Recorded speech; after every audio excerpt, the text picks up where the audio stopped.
One spot not to miss along the northern portion of the Illinois River Road is the town of Ottawa. Located at the junction of the Illinois and Fox Rivers in LaSalle County, this city of 20,000 people has numerous outdoor attractions, as well as a historical and vibrant downtown district. At the heart of town is Washington Square, site of the first Lincoln-Douglas debate in 1858. A fountain sits at the center of the beautifully landscaped block, topped with bronze statues of the two men. The park hosts a variety of art, music, and cultural events throughout the year as well.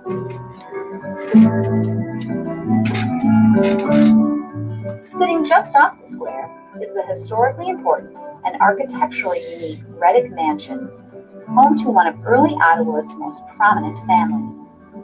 This 22-room Italian-style mansion was possibly the most expensive and ornate private home built in Illinois before the Civil War. Downtown Ottawa boasts block after block of reimagined nostalgic buildings. Shoppers will love the dozens of clothing, jewelry, gift, and home furnishing boutiques. And there's no shortage of coffee shops, bars, and modern eateries to stop at for refreshments. Dotting the spaces between establishments are lush plantings, gardens, art pieces, and other little touches that make Ottawa's streetscapes vibrant and inviting. And you can't miss the series of colorful murals depicting events that shaped Ottawa's history. To plan your visit or to learn more, contact the city's visitor center. Ottawa, one town you won't want to miss along the river, the Illinois River Road, National Scenic Byway.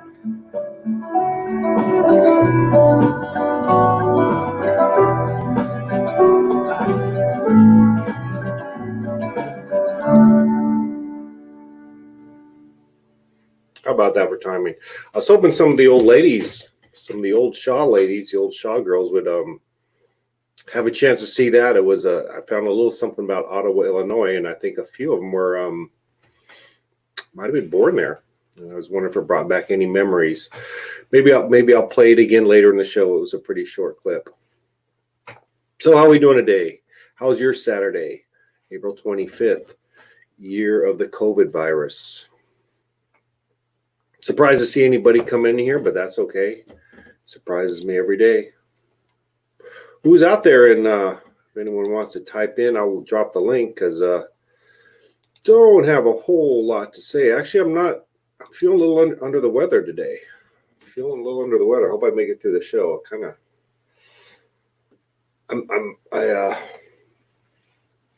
think I ate something foul yesterday. I'm not sure. Well, Khaki recognized a lot of it. Good. I'm glad you were. Actually, I was hoping you got to see that. Very good.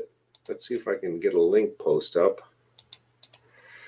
But yeah, we'll see how the days go. Don't have anything planned as usual.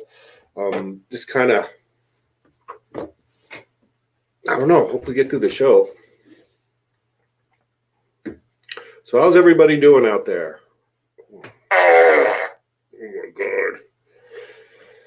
Oh my God. Let me grab a window. Whew. Wow. Good to see you. Good to see you, Vaughn. How are you today in Scotland? You had some sunshine today. Excellent. Up here, there isn't any. Today is kind of a cloudy, overcast spring day. But yeah, I dropped the link. Someone's got to bail me out here pretty soon.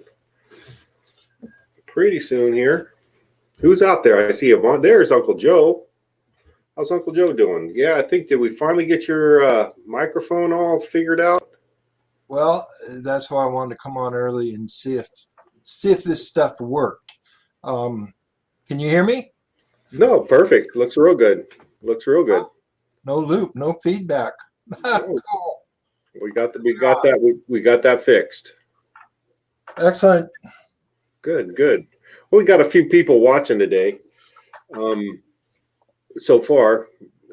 Anyways, what's on your mind? Actually, I don't know if you heard, I'm not feeling so well today. What's wrong? You don't have temperature, do you? I'm not coughing, so I'm not too worried. It's just I don't know. I think I ate something stale or something last night. Yeah.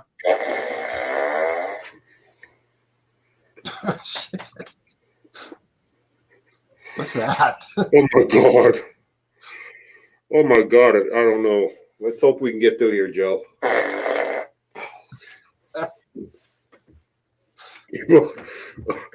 Oh my god. I got a window open. So anyway, what's going on in Chico today, Joe? Your latest gadget from Amazon, huh? Oh, I just went out and went for a walk. It's miserable and humid, and it's only 85 degrees. I think you'd like the weather here. It's like a threatening rain day, kind of. My dream is to live in Crescent City. Well, you know what? It's not a bad place. Actually, I fell in love with it. If I could afford it, I'd be there in a month if it was an option. Yeah, well, yeah, it's always an option, whether it's viable or not, I guess is the point. But no, I hope you do. I would love to see more, kind of, actually, I enjoy this because I get to see some of my family here and there. So this has actually been kind of cool for me. I like it. And if it amazes me that people tune in. We got 5 viewers now. So that's pretty. I see Terry. I see Yvonne from Scotland. I see Khaki and Danny Wells. Who else is out there? Who else wants? A lot of people don't. I don't understand. You don't have to type in who's here, but Sis is in the house. Good to see you, Sis. What do you mean? Don't be Cac? What do you mean? Don't be a hero. I'm not. See again. The subject matter is important on the comments. I know that it's extra typing, but we'll get through it. Hopefully, I'll make it out today. Just never know. Well, I just wanted to pop in and see if my camera and mic's working, and it is. So, no, it looks good. Maybe you want to dress up a little bit more next time. You think I'm in my old man shirt. Yeah, come on now. All right. I trust me. I go to my closet. I'll go put some makeup on and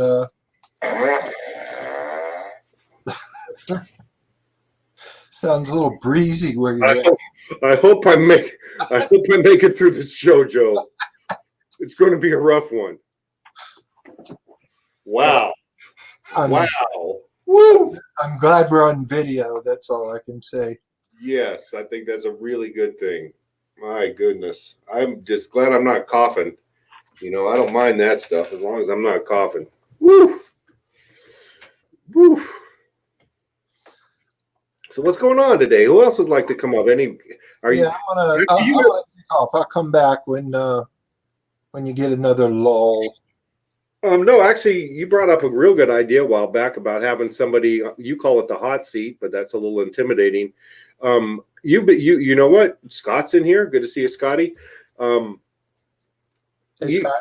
Since you brought it up, what do you say? Because actually, you're kind of a character in the family, believe it or not. People, I don't know why. You are a character, and so I'm sure. I know people are anxiously waiting to hear what's going on. So let's put Joe Shaw on the hot seat. And is there any questions? Put you on the hot seat, just like that.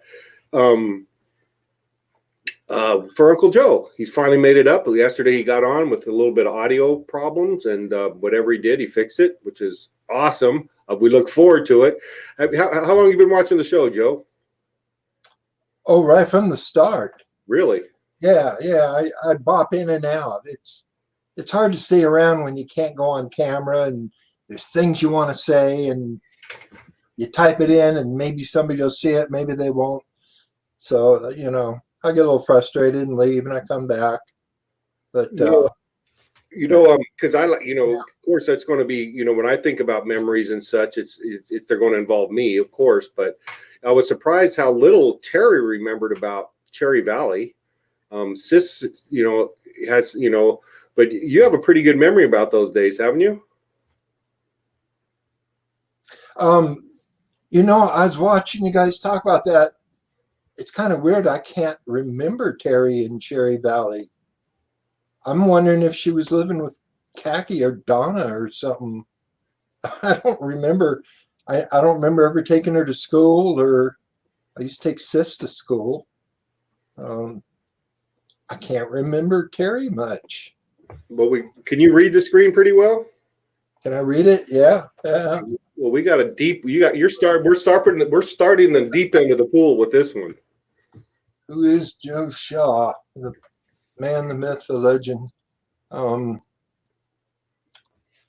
Okay, I'll tell you the oddest thing about myself. The Let's most hear it. interesting thing, because I've never met anybody else that has this ability. I'm left-handed and right-handed, 50-50, but what I do with one, I can't do with the other. So it's not ambidextrous. Huh. Just half left, half right, and the two shall never throw a ball right-handed, right left-handed. So you throw a ball right-handed? Huh? Okay. What else do you do? What else do you do right-handed? Right hand throw, Yeah. shoot pool left-handed, kick right foot. If I was kicking a ball, bat would be right-handed. Kind of down the middle.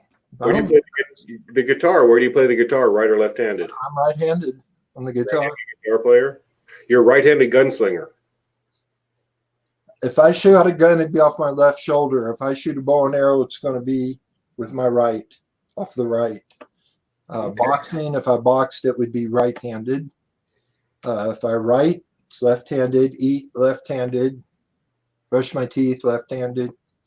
So I don't know if that's interesting, but I've always, my whole life, I've always looked to see if there's one other person like that, and I've never met anybody, and I don't know if there's a word for it.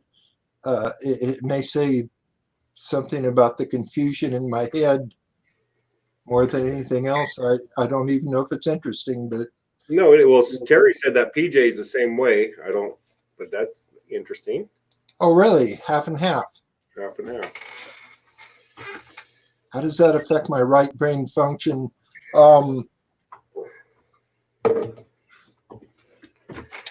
Remind me what the right brain does. I think maybe the right brain is, I don't know. It's one of the two. It's either the right brain is artistic, emotional, creative, and the left brain is the logical, analytical. analytical. Yeah, I don't know. Someone might want to ask you a question and wants to pop on the panel. Let's have a little listen to one of our regulars down from Hey, Kurt. Hey, Joe, how are you? Hey, well, you just met the guy you're talking about, because I'm the same one. I write left-handed, but I throw right-handed. I bat left-handed, but I shoot right-handed. I have the same fuzzy brain as you do, the same confused brain. It's a thing in our family. It might be. I've never met anybody else that make that claim. That's interesting. Yeah, my mom always kind of claimed that I was my brother Chris was left-handed, a true left-hander, and and she always attributed it to him trying to teach me like how to bat left-handed like he did, or how to write left-handed like he did, because that's the two main things that I do left-handed. But I'm pretty good with like a paintbrush, right-handed or left-handed. I can do a paintbrush, right, for painting something, or a lot of times we'll be in installing some cabinets where we need to put a screw in with your left hand into kind of a tricky area, and I'm always the guy that has to do that because but normally that would be a right-handed. I don't call myself ambidextrous. I can't do both things with the same hand equally. I can't do that. But yeah, it's almost like the first thing you tried to do when you were a kid. Whatever hand you used, you stuck with it, maybe. Yeah, did you face any of the ridicule in school of being a left-hander? I didn't necessarily. I took a little crap for it, but I guess 100 years ago you could really take a lot of crap for being left-handed. Have you ever heard anything about that? Well, not that I remember, but I remember it was hard because in Catholic school, they made you write in your 3-ring notebook, and you couldn't take the paper out. You had to write in the notebook. Yeah, I was always. Left-handed, that was really hard. Yep. And you had to use a fountain pen. And the fountain pen, you know, if you're not dragging it, if you're pushing it with your left hand to write from left to right, you're making a mess on the paper. Yeah. So that's why a lot of left-handers write backwards and upside down. You see them doing this kind of thing because they don't want to smear the ink the way the ink was when we were kids. It didn't dry real fast. Or it was that 3-ring notebook. You had to literally get your arm around all the rings and pull your pen. Yeah. But I always thought I'd have been a better guitar player if I would have learned left-handed. Because I remember when I was a kid, I got a $7 ukulele, and my brother Danny knew how to do 3 chords, and I wanted to play it left-handed. But the only way he could show me those chords was if I switched it around and did it right-handed. And I remember thinking how uncomfortable that felt.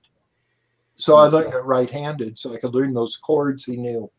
And I always wondered if I wouldn't have been better on the guitar, you know.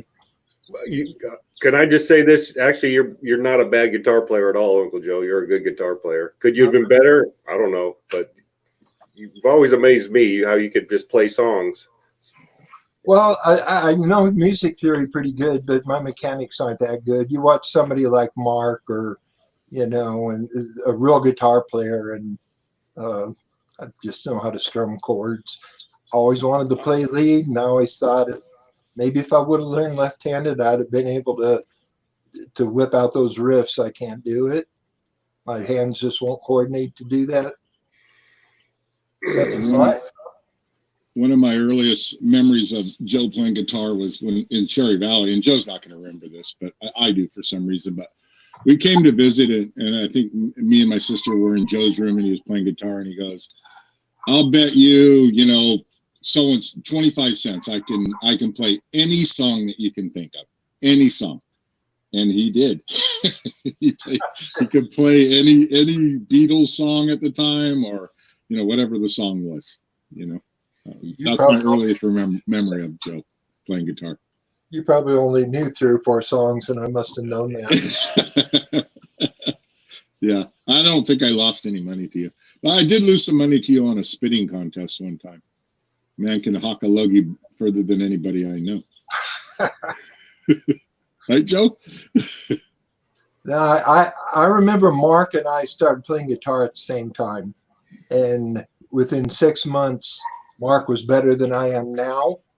He just took off light years ahead of me. Have a natural propensity for it. We both played hours and hours every day, and the guy just had the talent. He's done a couple of videos. If anybody's interested, I think he's on my friends list, and you can go to YouTube and see some of the songs he's been writing. He goes out. He's in Idaho, and he goes out and plays at some open mic thing every now and then, or he was up until the quarantine. And he's been doing his stuff that he's written lately, and it's good. I never thought Mark could be a better songwriter, but he's good, really good. That gives me a good idea. I'll do an intro to the show tomorrow with one of them. Yeah, if you can find one of them.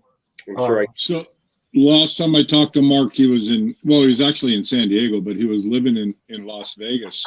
So I guess he had, and he didn't have a Facebook account. I think that's something fairly new. I could be wrong. But Well, he was living in Las Vegas. That has a Facebook account and goes on it maybe every 4 months. Yeah. You go on there and you might see 3 things posted in the last year. So he retired from painting he was painting for a big casino, one of the big ones, one of the Wynn casinos, I think. Mark's retired. He pulled it off. He worked his ass off for a long time in Vegas. And he retired.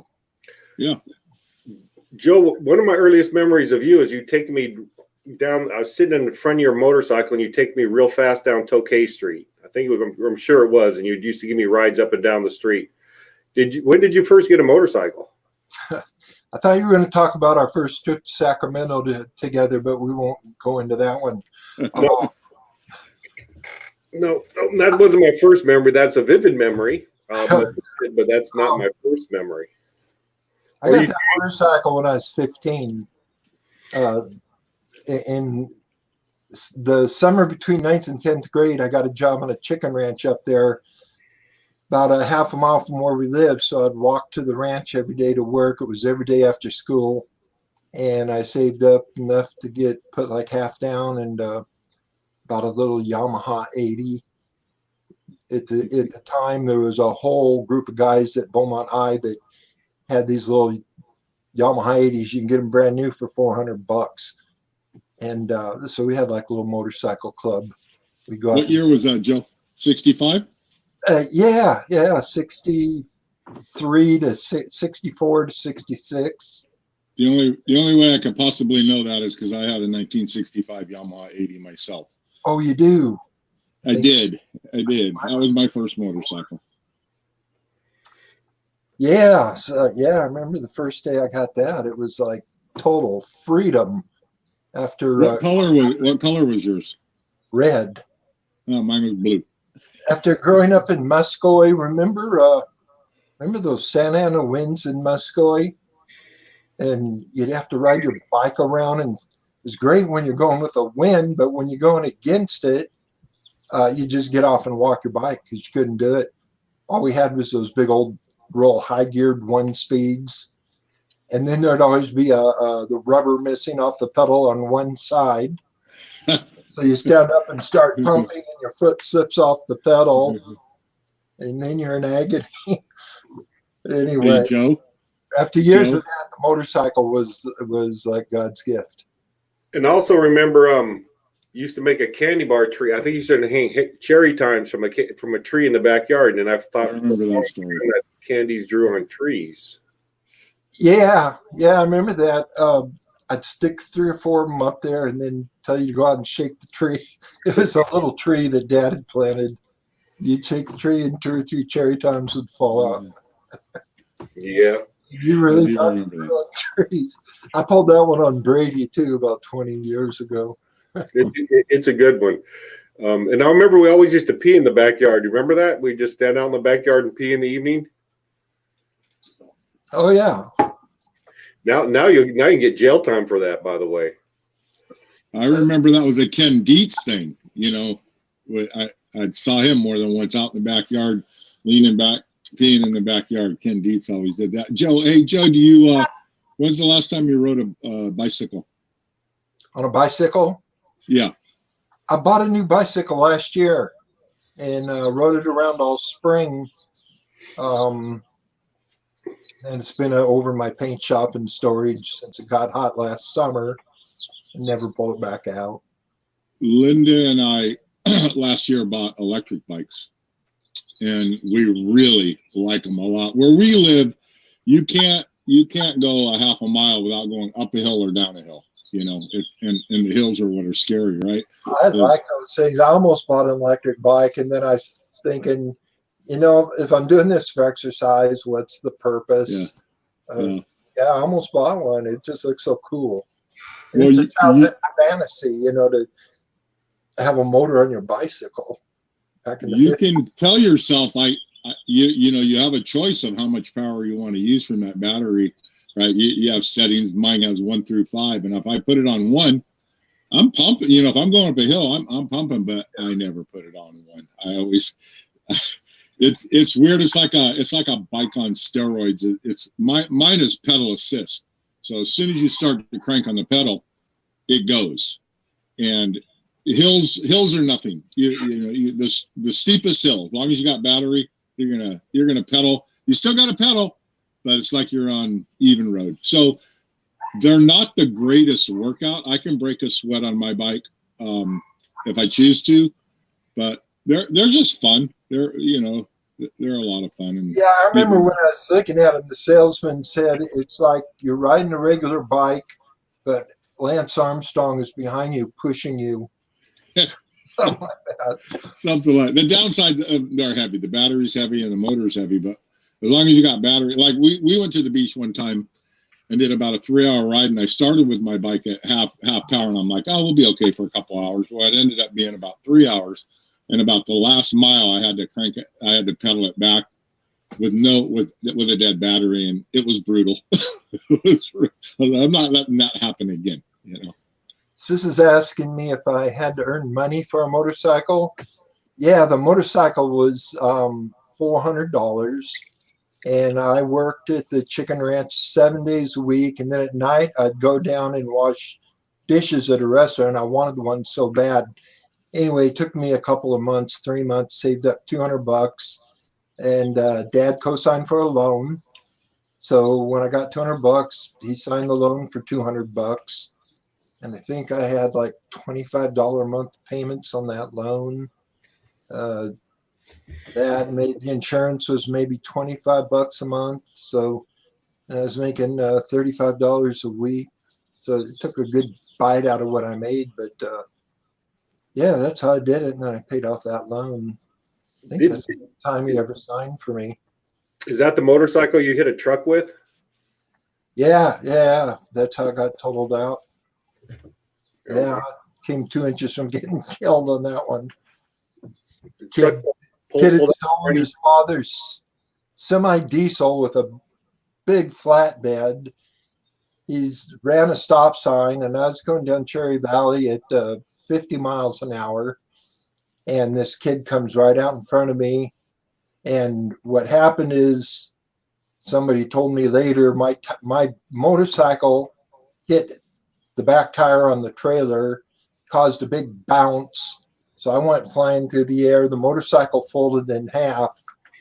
Had it been 3 more inches in front of the back tire, the motorcycle would have went right under the trailer, and I wouldn't be here talking to you. You'd be ran over. We've all got those stories. How many times in your life have you come within an inch of getting killed? You never got into any other motorcycles, like, in my 50s, I was in, I had some more. I had 2 others over the years. I think I was 25 when I had my last one. I think the biggest thing I ever had was a 250 or something like that. I love motorcycles, and I'd be riding them today, except it's too dangerous. It's other people. You can't trust it is the other guy. You're right. They don't see you, and I understand when guys come up on Harleys and they start revving them and they bug the crap out of you. I get it. They want you to know they're there. It's a safety issue, right? That's something we have in common is motorcycles. I'm a little old now. I don't have a good enough insurance policy, but me and Kurt spend many hours out in the dirt in San Diego. That was a great time. I would not get on a 2-wheel dirt bike. I'd get on a quad, but I would not get on a 2-wheel dirt bike and pretend. Yeah, I remember Jennifer says, "Are you still writing songs?" First of all, I want to say something. I remember Patrick when I lived on Sacramento Avenue, right by Chico High. I don't remember if you were living with me or staying with me, but I remember watching you take off one time down West Sac next to the high school, and you did a wheelie. You just kept doing the wheelie. It just kept going and going. So I was never able to do stuff like that, but that was pretty I taught him that. I taught him how to do that. Yeah, I call myself the wheelie king of Dana Point. I've never that, but every driving home on the hill, I'd ride a wheelie up that mountain every time. But yeah, probably not the smartest thing to do out on the asphalt. That's for sure. Jennifer, am I still writing songs?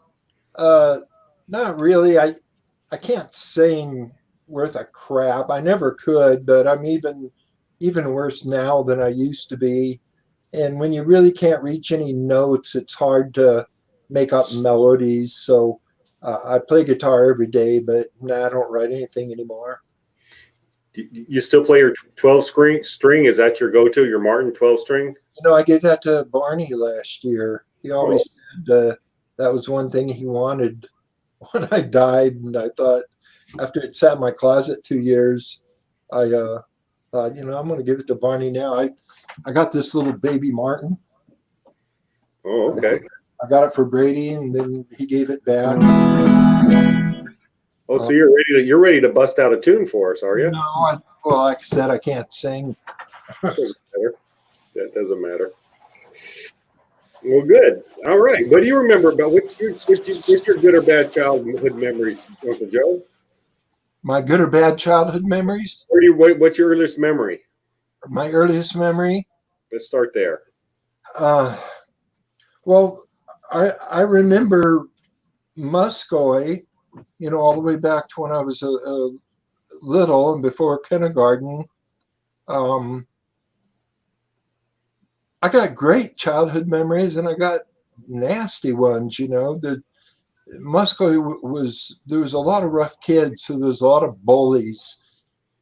And then I went to a school that was like half black and a quarter Mexican and a quarter white. And I was a tall, skinny kid with red hair and freckles. So for some reason that always pissed off black kids. They just triggered them. Let's get the freckle face guy. So I was a target. So I got beat up a lot. That's my dominant memory of Muscoy is I was always getting beat up. But it was a lot of fun because you guys have talked about the different groups of relatives and we get together and play, and literally there'd be me and Kenny and Jennifer and Sis and Bunny and John and Mike and Mark and Chris, all within 3 years of each other. And so I have great memories of playing hide and go seek and going over the wash and playing cowboys over there and shooting BB guns. And remember killing birds with Chris's dad one day. We went out and shot a bunch of birds. I don't know where I get it from. I used to enjoy my guns, I'll say that. So you were born in the Muscoy house on Washington? Yeah. They must have lived there a long time because that's where I was born too. We have that in common. Yeah. I was there from 6 months old to 14 years old. I have a memory I was thinking of the other day. Let's see, I want to say I was about 13 and you were about 1. And me and you and Dad were in the pickup truck up on the corner of Highland Avenue and State Street. We got into a fender bender. It wasn't dangerous, but it was really loud. And you started crying and Dad said, take him home. And I remember it was like 3 blocks from the house and I had to walk you home. Well, Dad stayed there and took care of business. And I just remember you were getting really heavy. After about 2 blocks, I was struggling to make it home. And the whole way you just cried. That big bang from the fenders colliding just totally took you out. That house in Muscoy has my earliest memories and of Uncle Jim. And I remember the family being around in the living room and Uncle Jim playing the guitar. And one of the songs I remember, I was probably 4 or 5, is Sad Movies Always Make Me Cry. Uncle Jim sang that song. And it's always been kind of one of my favorite songs since I was, 4 years old. I don't know if you know that song or not. Didn't play the guitar. I think he would sing once in a while. Gary Hershey used to do a lot of that. He'd sit around and play guitar, and he had a whole bunch of those songs. You might be thinking maybe that could be, but I don't think Gary Hershey was in the picture then. This was when I was 5, and I think Sis is only 3 years older than me. No. Man, that's a memory a long time ago, and I'm almost certain it was Uncle Jim strumming the guitar, but I could be wrong. My earliest memory of Jim is he would always come up in his 18-wheeler and park out in front of our house on Washington Avenue, come to visit, and then me and Sis, whoever was there, would go out and play on the truck, climb all over. Honk the horn. That was fun. Jim kind of played the role you did. Didn't he take a lot of young men under his surrogate control and had a lot of influence on you? Not a lot, but I know me, Mark, Mike, all lived with him at different times. I lived with them in Las Vegas when I got kicked out of my senior year. I got kicked out for the year and moved up to Vegas and lived with Jim and Mark. That was a very interesting time, very interesting. A lot of stories I can't tell here, but Oh, sure you can. You're amongst family and friends. It's just us, just me and Kurt. Come on, you can Yeah. tell. No one else is watching. well, one story. This is kind Okay. of interesting because I was just telling Brady about this the other day. Uh, I drove a baggage truck, and one day they called me. They called me into the office and they said, "We need you to go out." They gave me the address. It was like 20 miles out of town. He said they're filming a movie and they need a baggage truck. So I thought, this is great. The whole day I'm going to go out there and hang out on a movie set. So I took the truck and drove out there. I was 18 at the time, and they were filming the movie In Cold Blood with Robert. What's that guy's name? Killed his wife. Robert Blake. Robert Blake. Yeah. So he was Good one, Pat. he was out there anyway. I watched them film this whole scene where they're out hitchhiking in the desert. They'd already killed these people and they're hitchhiking to Vegas, and this baggage truck goes by and they're looking for somebody they can murder and steal the car. Anyway, I was telling Brady about that, and Brady's looking at his phone, and then he pulls it up and it's got that very scene right there. And I said, "Yeah, I'm standing right behind the camera." He just punched in Cold Blood, and it had that one scene where they used my truck. Interesting. And then another time, right after I'd moved back to San Bernardino, and I was just starting to date Lori. And Lori and I went up to Las Vegas and to visit Jim, maybe to get some drugs. I don't remember. But we're sitting in, me and Jim and Lori and Mark are sitting in one of the Reno casino restaurants. And Red Fox comes up to our table and starts talking to Jim. And after he left, I said, "You know Red Fox?" He says, "Oh, yeah." And Mark said, "Yeah, I get hash for him all the time." That's a good story. That's a good story. So what? I don't know. Can we? Jim is kind of real mysterious. What were some of the? Is my memory correct? Was he kind of a pimp, or am I just completely wrong about that? Yeah, Jim dabbled in everything. That's why that Las Vegas period of my life was so interesting, because I had never seen all these things. He was, I was only there 3 months, but there was prostitutes in and out of the apartment that were all friends of Jim. I remember one prostitute coming in, and a Ricky Nelson song was playing, and she says, "I just pulled a trick with Ricky Nelson." I said, "Why would he go to a prostitute?" And she says, "Oh, you'd be surprised. All the movie stars that go to prostitutes."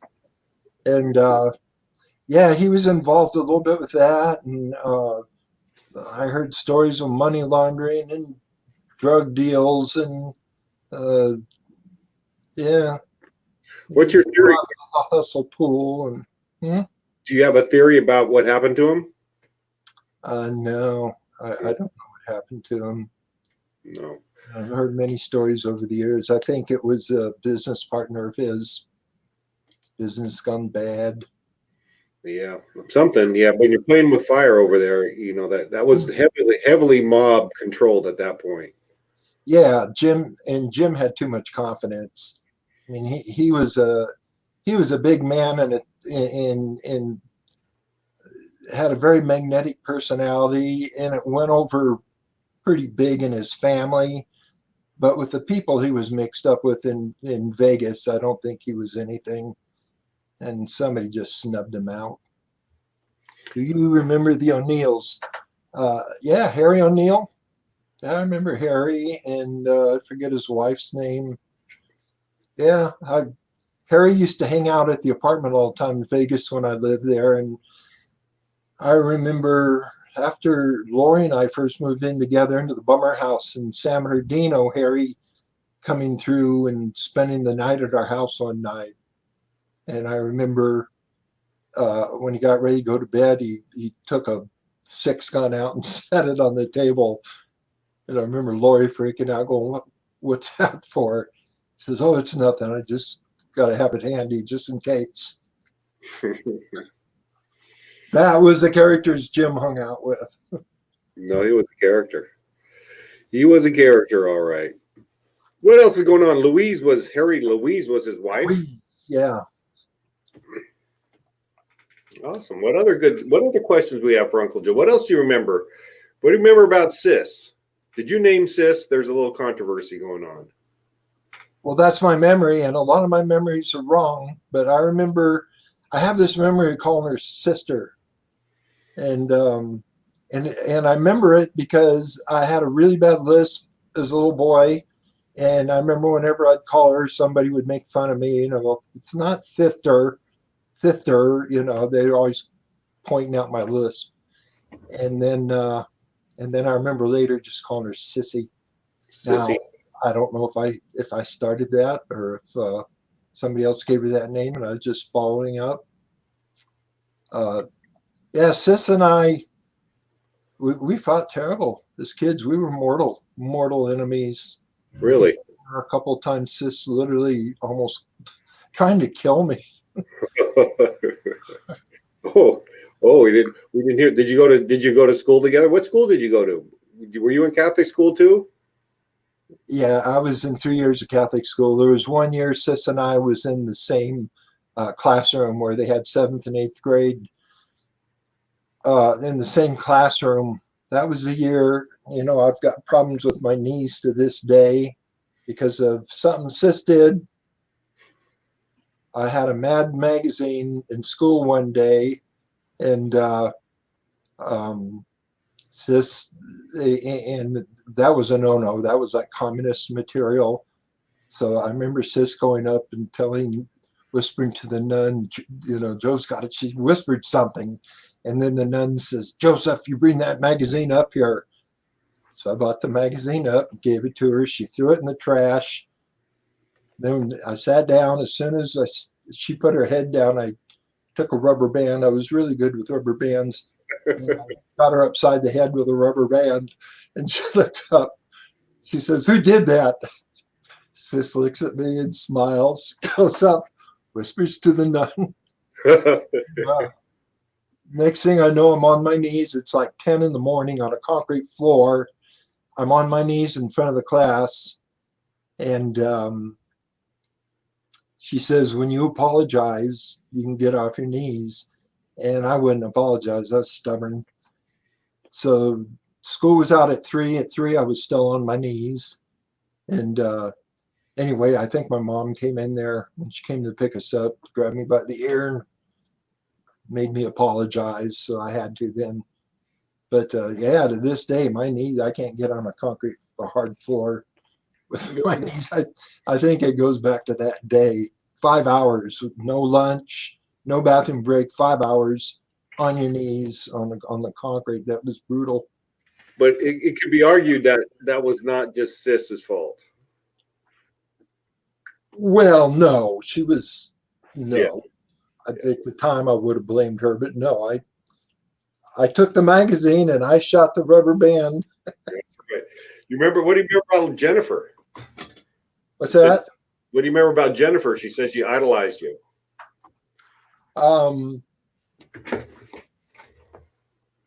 Jennifer,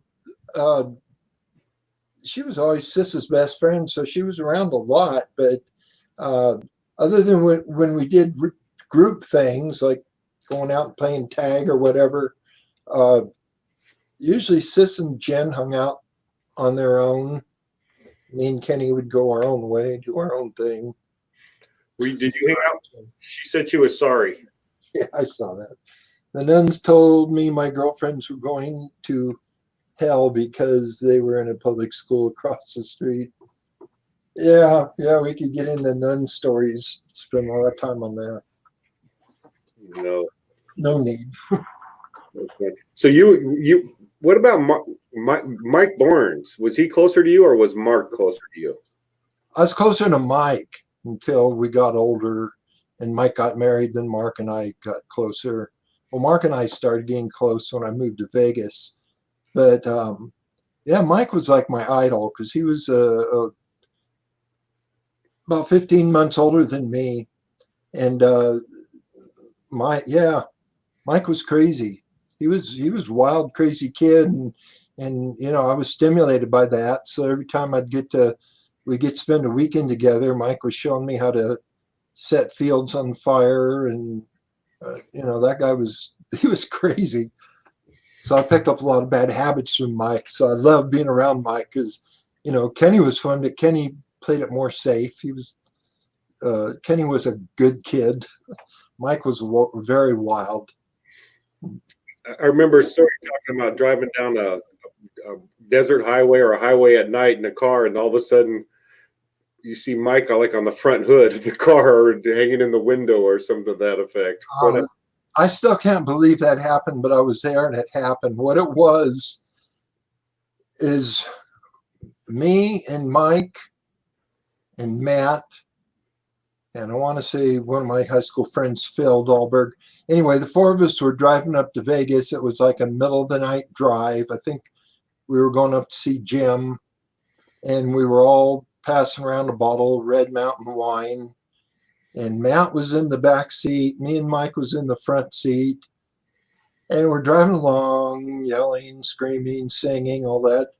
But all of a sudden, here's Matt's head over the front windshield waving at us. And Mike was doing like 70. And Matt had crawled out the back window, up onto the rooftop, put his hand over the front window and just waved. I told Mike, pull over, but not too fast. So Matt was a little tinged too. Matt was a little unhinged too. Oh, yeah. Yeah, interesting stuff. Well, what other questions we have for Uncle Joe out there in the peanut gallery? Who's all out? I see Damien is out there. I know you probably got a lot of memories of Damien, David, and Jennifer. Becky, your daughter's here. What do you got a question? Here's a good one. Becky, what's a good question for your pops? Again, we have a long delay before they'll see it. Have you guys ever talked about the one of my favorite stories, Cindy's Party? Now that should do it for you right there. Let's hear it. All right, it's 1976. Okay. Cindy's living with me on Sacramento Avenue. You, James, and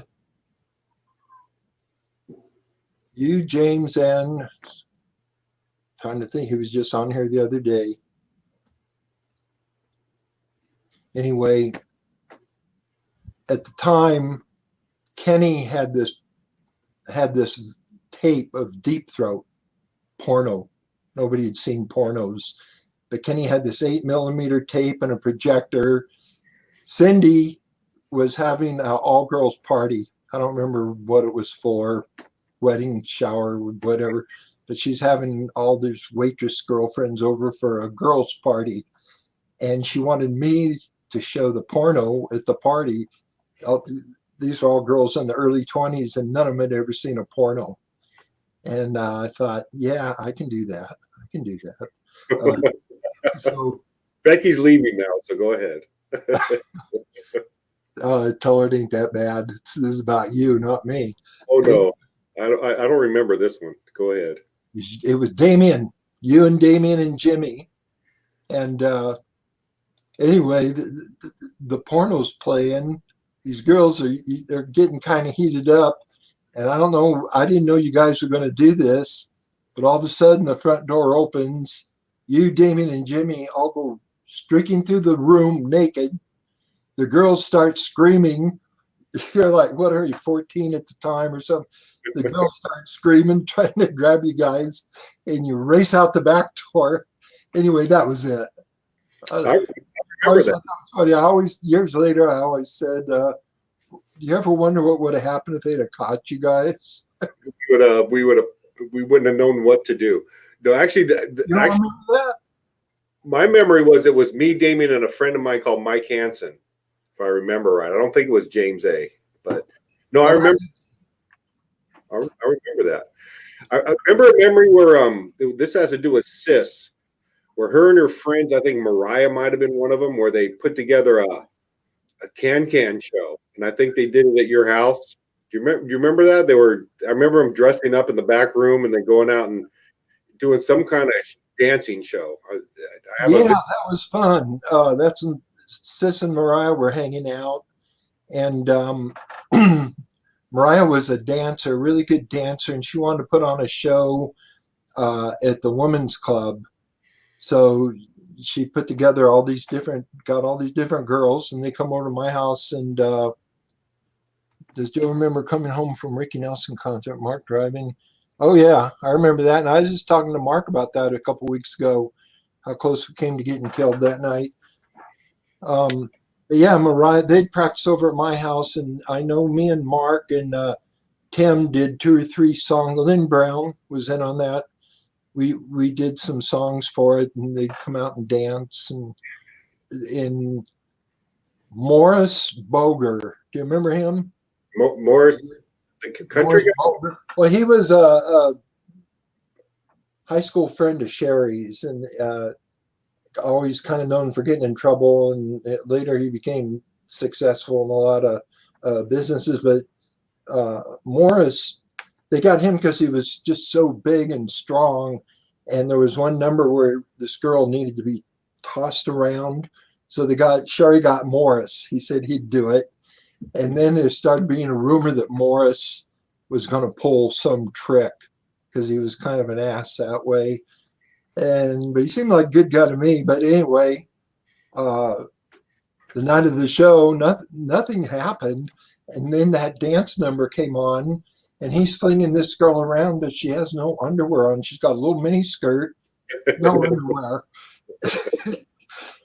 So the reaction was kind of strange from the audience over that one. So we never did know if Morris pulled that off, if Morris did that.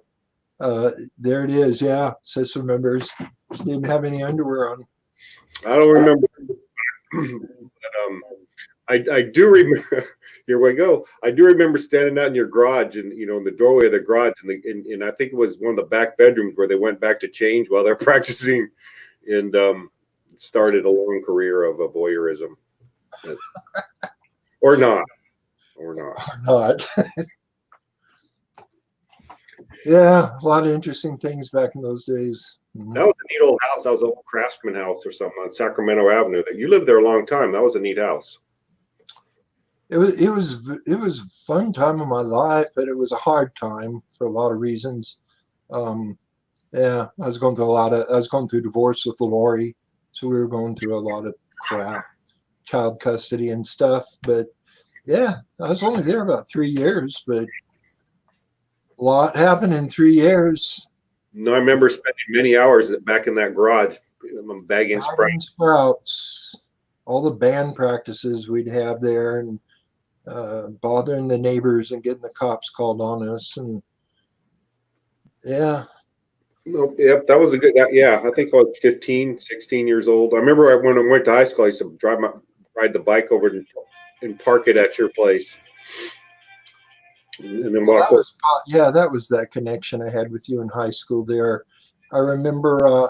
I think you lived with me when I lived up on Creekwood Court by the park, by the upper park. Yeah, when I left college, after I left college, is the first time I think I moved with you. Yeah, I remember you had that bird. What was its name? Tweety? No. Cuckoo. Yeah. Yeah. I remember I always tried to pet him, but he would never let me. Only you could touch him. And then one time you had to go somewhere for like 2 or 3 weeks. And so I took care of Cuckoo. But for about 3 days, he wouldn't let me touch him still. He'd try to bite me. And after about a week, he was my bird. And he'd get on my shoulder. He'd let me pet him. And that was so cool. And then the day you came back, it was over. It was over. Then he'd try to bite me again. As soon as he got on your shoulder, I couldn't touch him again. No, that was that's one of my parrot smuggling days out of Mexico, but that's another story. But one of Barney's little friends, he was a little turd boy. a real heavyset kid. I think he's the kid who got in trouble in the park. But he used to torture. I caught him just because when a little shitty kid, when a bird goes to bite him, they'll torture that bird, and I caught him torturing that bird a couple times, which yeah. Anyways, I don't know what. The thing I remember in that house was I always thought this was strange too. There was a period there for a couple of weeks where we got into playing chess, and Matt would come up, and Matt knew how to play chess, and I could never beat you.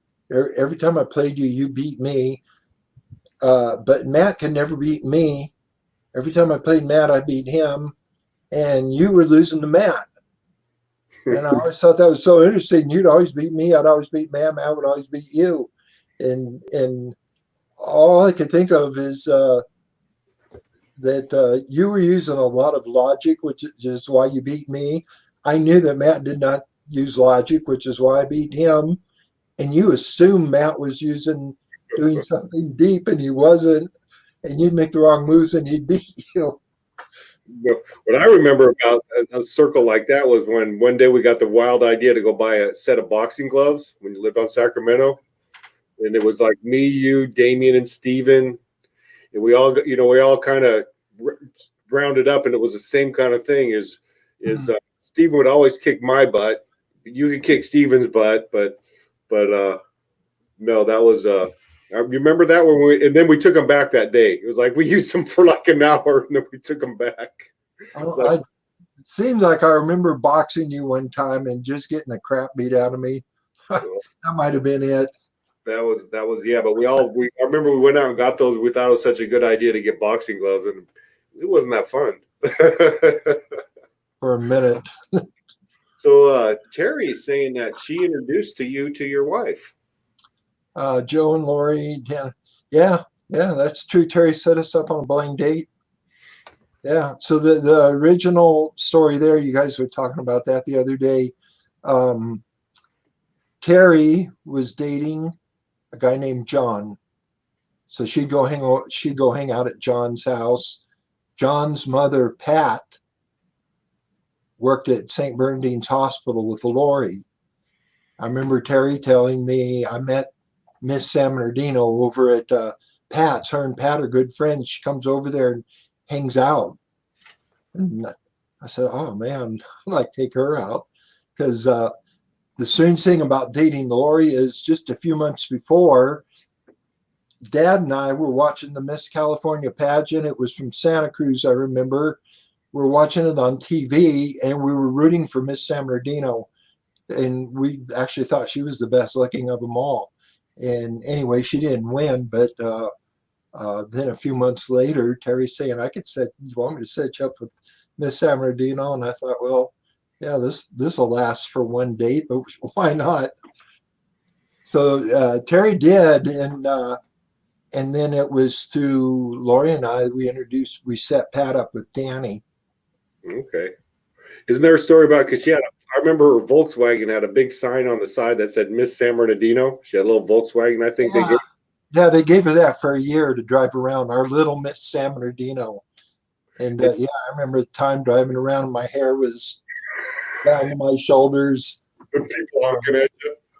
Bright red, long hair, and I think they'd see me from the back and go, oh, there's Miss San Bernardino, and I'd turn. And I remember the shock looks. Because I drove that car all the time. Yeah, I remember that story. John Howder. Is that the guy's name? Yep. John Howder. See, sis loved Pat, and I think, and I'm pretty sure she's not talking about me in this case, but I think you said it the other day, or you were typing it, that Pat Howder she was kind of a prickly pear. That's how I remember her. Well, she was a little tough. She could be fun to be around.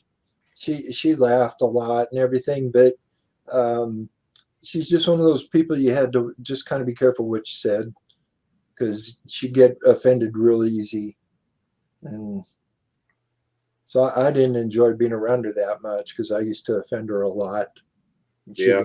So she was always getting upset at me. Now we'll have to get Uncle Danny on here too. Were you pretty close with Uncle Danny growing up, or what was your relationship with him? No, not growing up. He was 12 years older. Danny and I started hanging out when I moved from Vegas to San Bernardino. And I was 18, Danny was 30. Yeah, we started hanging out then. I have a lot of memories of Danny when I was a kid. I used to steal his Indian head pennies to buy ice cream. I remember that. We still laugh about that. I decimated his coin collection.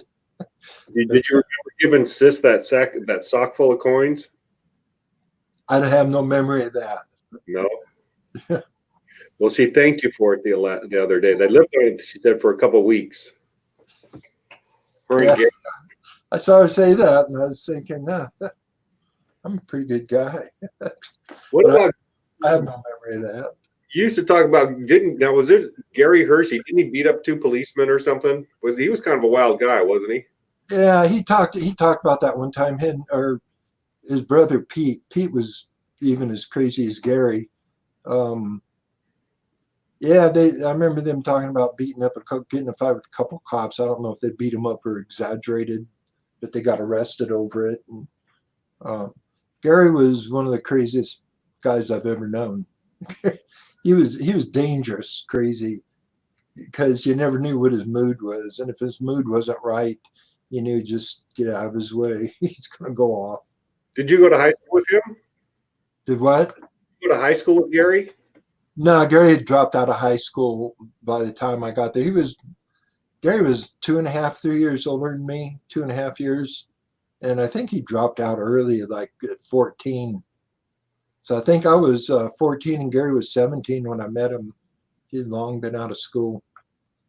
In high school, I hung out with his brother Pete, who's more my age, and Pete was pretty crazy. And then you guys were talking yesterday about getting swats from teachers. Well, at Beaumont High, my woodshop teacher was their older brother, Bill Hershey. And Bill used to give swats. And that guy had a 1-inch thick paddle with holes drilled in it to get a little better action. And yeah, the whole game was try to get 3 swats from Bill without your eyes welling up. About half the guys could do it. I saw many a tough kid just start crying like a baby. They hurt. What about Uncle Jim, Jennifer? Yeah, I got a lot of memories of Jim. Jim could be a bully. You know, Jim was tough. He was tough on me when I was living in Vegas. He scared me a couple of times. But I remember after Vegas, I moved. Where was that? I was somewhere, but I remember I had some boxing gloves. And I asked Jim if he'd put the boxing gloves on with me, show me what he had. And he did. I was expecting to get my ass kicked. I remember punching him. He got a bloody nose, and he never threw a punch. He just let me do that to him, and he could have killed me, but he didn't throw a punch. I always respected him for that. I don't know why. It was his chance. Bill Hornbeck was the one that was a real bully. Really? Little bully? Bill Hornbeck used to terrorize me. Yeah, what'd he do? Oh, he'd get me down in the grass, and tickle me until I was crying, and then shove grass down my mouth. But I was 12 years old, and Bill was, 19, something like that. Was he a smaller guy? He was a small guy, and I remember putting boxing gloves on with Bill when I was 14, and I pounded him, and he never bothered me again. He wasn't around much longer after that anyway. So, yeah. You lived with Celeste up in San Francisco for a while. What was that? What was going on there? I remember that period.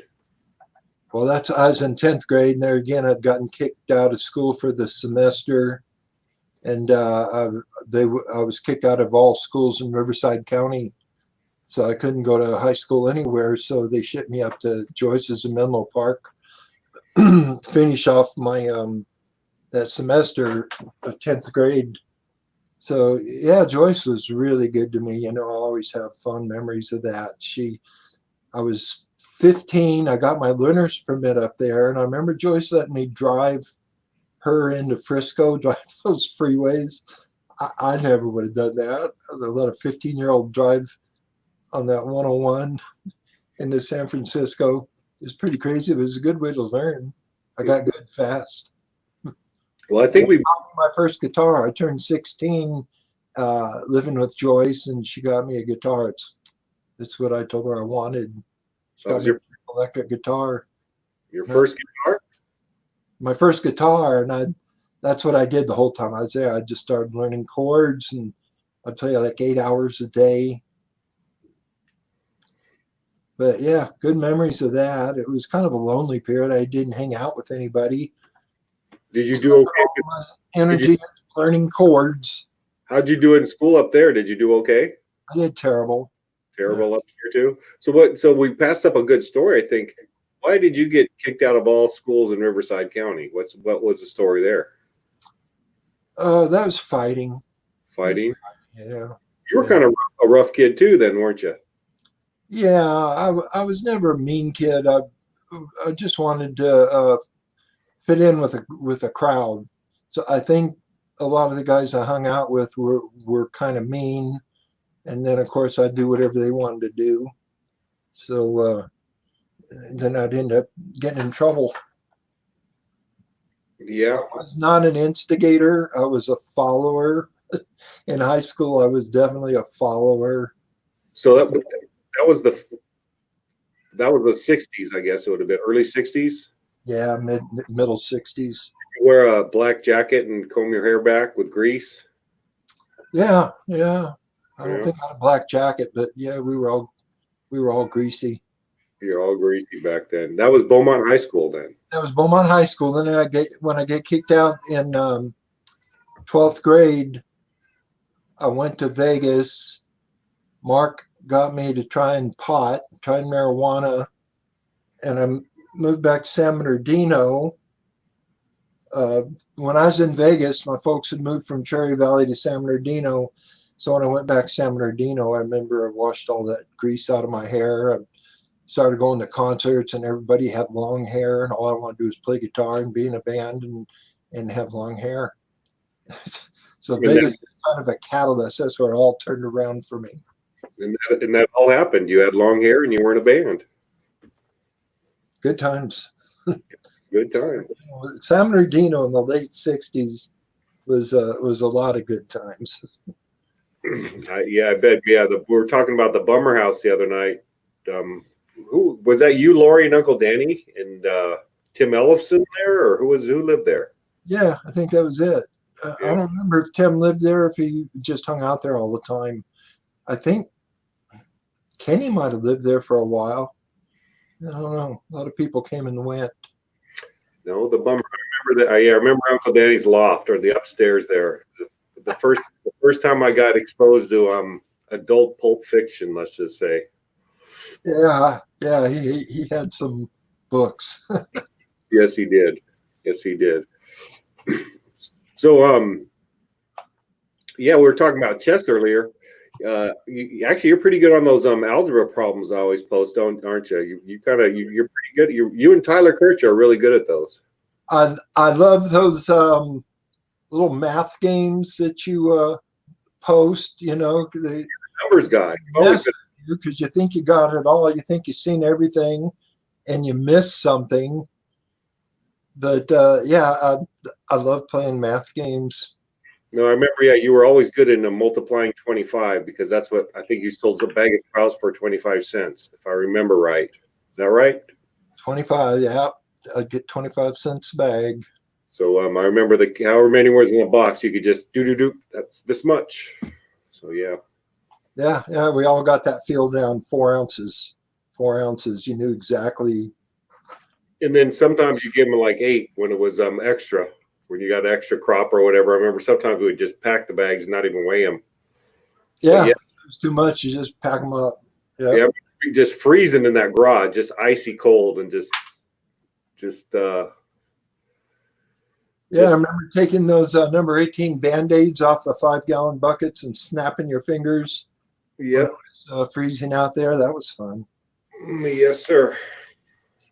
You going to be doing any more of those math problems? I haven't seen any in a while. You know, I when I come across them, those are always like some I get some of my best responses from. But you told me earlier you've been playing around with something with numbers. What was that all about? Oh, I've kind of learned. I've been working on a trick where I can guess. If you think of a number between 1 and 100, Yeah. I can guess it within 3 numbers. What do you mean 3? I don't understand. What do you mean 3 numbers? Well, within 3 tries. You can get a number between 1 and 100? Between 1 and 100, I can get it within 3 tries. I know it sounds crazy, but I can do it.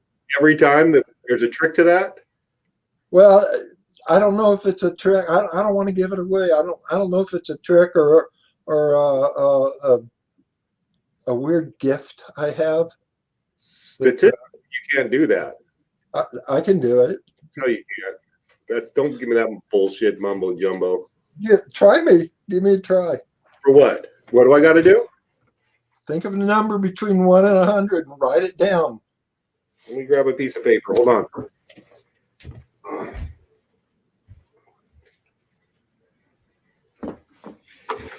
Okay. Just a number between 1 and 100? Yeah, any number. But I get 3 tries. You get 3 tries and you'll get the number in 3 tries. Yep. Okay. Now hold your thing up so I know you're not writing it down after I guess it or writing the wrong number when I guess it. Okay, here. Hold on. So a number between 1 and 100 can't be 0. Can't be 0. And you can get it in 3 tries? You think you really can? I think I really can. So hold your thing up. Okay, so you got the number there. I'm getting a 27. Nope. 7, Not 27. not 27. I'm going to go with 64. Nope, it's not 64. I told you. Shit. Okay, I got one more shot. I'm seeing 83 or 85. 83 or 85. I'm going with 83. Or no, I'm going with 85. 85. Wrong again. It's not 85. Oh, crap. What is it? I picked 83.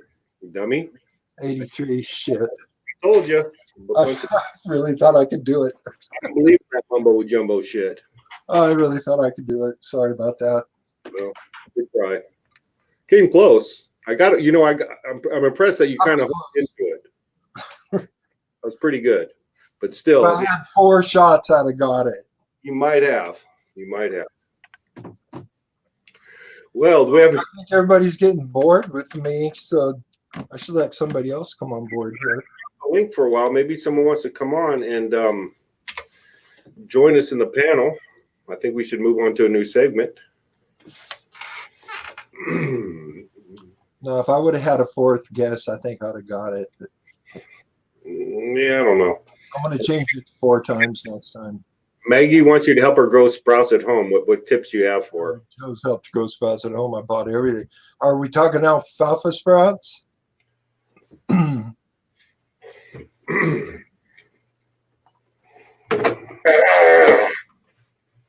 damn dog, get out of here. I'm slumming it today with Sam's Cola. High fructose corn syrup you're drinking there. Oh, it's nasty. Oh, it's as bad as it gets. Poison. Yeah, Maggie, get the best way I know of is a gallon jar. Get a little bit of netting that's got that's breathable, not too tight a mesh. Put a rubber band over the end of it. 1/4 cup of seeds will make a gallon of sprouts, or a pound.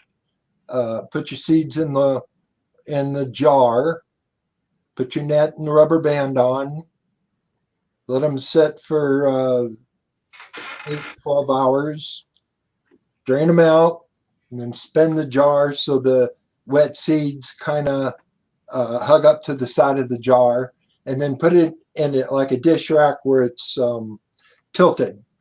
So it's tilted so the moisture, as it's drying out, it's kind of going up. If you just set the jar down with the top up, the seeds will dry out. So tilt it down, but not too far tilted, or all the seeds will fall into the net. So like at a 45-degree angle with the seeds along the side of the jar. And then twice a day, wash them with cold water, drain them, spin them out, tilt them again. 4 days, you've got a gallon of sprouts. Dark room, dark is good until they start to sprout out to the seeds get about a 1/2 inch long and sprout. Then you want to put them in light. Then they turn green. I use my hairnet from college. Yeah, hairnet will work good. Cheesecloth works. I used to go to yard sales and buy curtains and cut them up. Old curtains. I see Damien out there. I think Damien, I'm sure, would have an Uncle Joe story. I'm sure you spent a lot of time with Damien, if I remember right. He was, you know, I think he had some quality, you know, I was never musical in whatsoever, but Damien, that was just natural to him. And I think that was if I'm wrong, but I think you had a good bond over music, you and Damien. Well, we never played together, but I used to enjoy listening to Damien play the piano. He was one of my inspirations. Damien was a natural for it. I don't think he ever took lessons. Yeah, no, I just play songs by ear. You would hear stuff and just play it. Yeah. Yeah, I always thought Damien was a good singer. He never, I mean, two things about Damien. I always thought Damien could have made it as like a country singer or a stand-up comedian. Damien is one of the funnier guys I know. I can sing, even though his voice is kind of deep and everything. He's got a good voice. And I don't think he's ever exploited that. And I always thought he was funnier than hell. No, he still is. He used to come on at the beginning of when I started doing this, and I don't know what happened, but yeah, people loved him. We all love Damien. He's a character. Come on up here, Damien. Come up here, Mr. Dietz. I gave you a good intro. I know you got some Uncle Joe stories. Yeah, he was there at the little stripper run through. I remember, because yeah, you don't. That's an act you don't want to follow. By the way, I should have went first. Oh. You guys are pretty crazy. I was shocked when you pulled that off. Joe, do you remember getting marbles from an auto shop in Muscoe? Okay, so this is talking about Art's garage. Art was a one-legged mechanic that had a garage down the street from us. And Sis got those marbles. I don't know why you think I got them. You got them. And I remember I was jealous as hell because I was in the marbles. You weren't. And Art gave you this tin can full of these beautiful old marbles. Yeah, his name was Art. But why would an auto shop have marbles? He probably found them in a car he's working on, or he had them. But I remember he gave them to you one day. And yeah, I tried for a long time to get those marbles from you, but you wouldn't give them up. We got a link coming for you, Damien. There it is. Although I think you see the link way before I even say it. I gotta let my cat in. She's screaming. Okay. Leave me hanging. That's okay. Leave me hanging. We'll get Mr. Damien up here. I think he's going to come up here in a second or two. Then we'll get the party started. That's what I think. Oh, it's a rough day. Gosh, it's a rough day. Speaking of poop, yes, I might have. See, it says you and Pooh both. That must be referring to the subject of marbles, I'm guessing. Yeah, me and Kenny were into marbles for a period. It was always marbles. Another time it was yo-yos. Another time it was tops. Monopoly. Hello. I like your shirt, by the way. Oh yeah. That's a freebie. Hey Joe. No, you worked your butt off for that, Damien. Go ahead.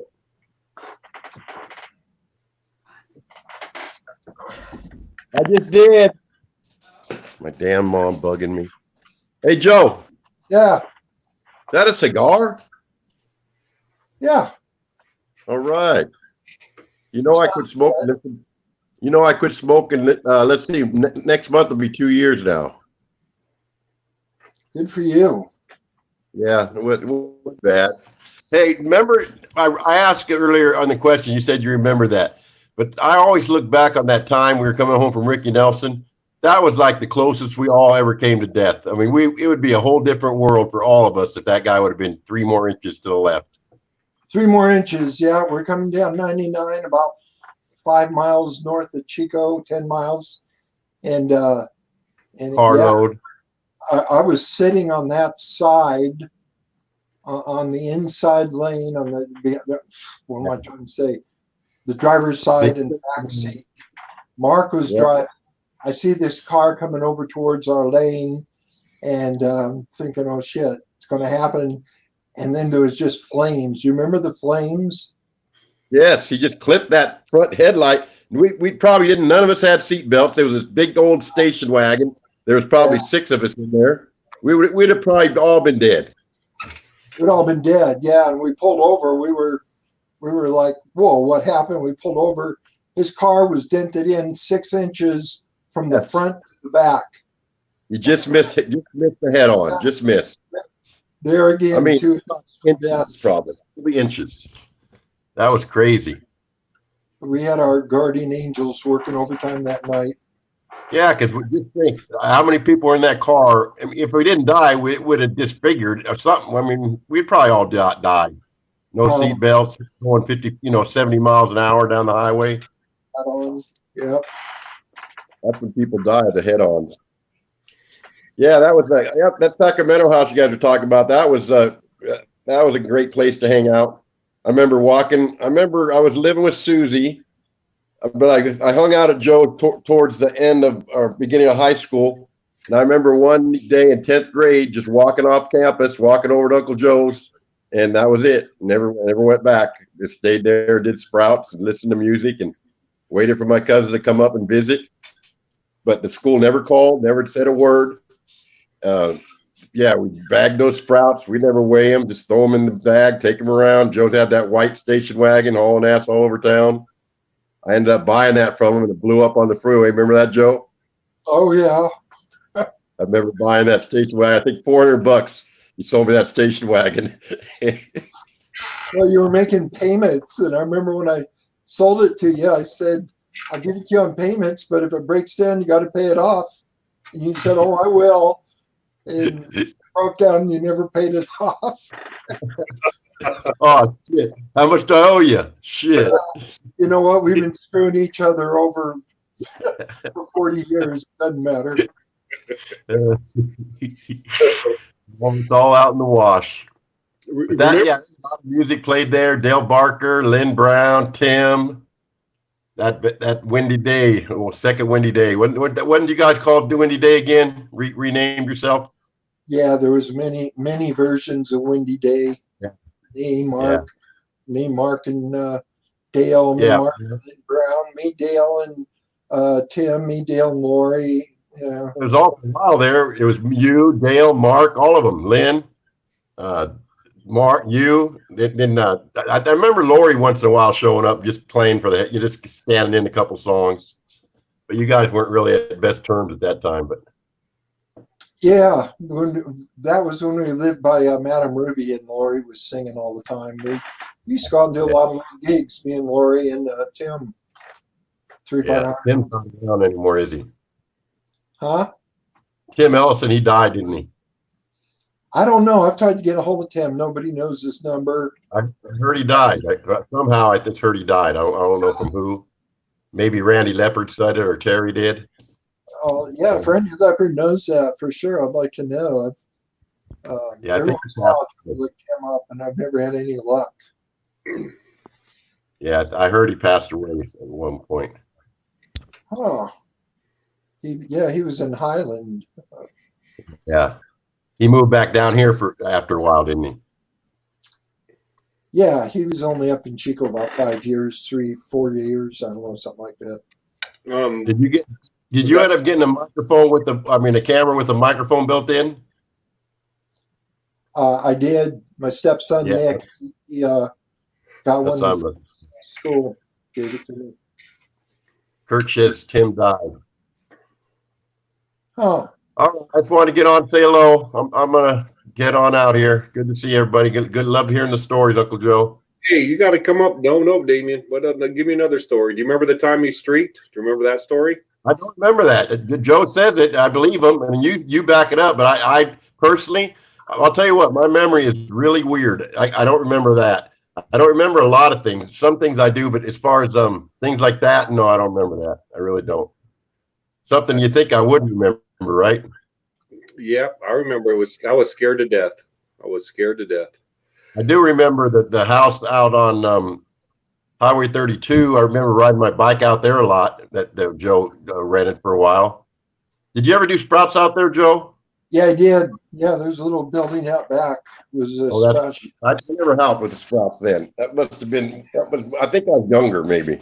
Was that before Sacramento or after? Before. That was when Lori and I first split up. I went out and rented that house. Then Mark and Cheryl lived there, and Matt. Yeah. Yeah, that's right. I must have lived with Susie then. I'd drive my bike out there all the time just to visit you guys. I lived with Susie. Yeah. That was kind of a neat house. I remember Mark and Matt being there.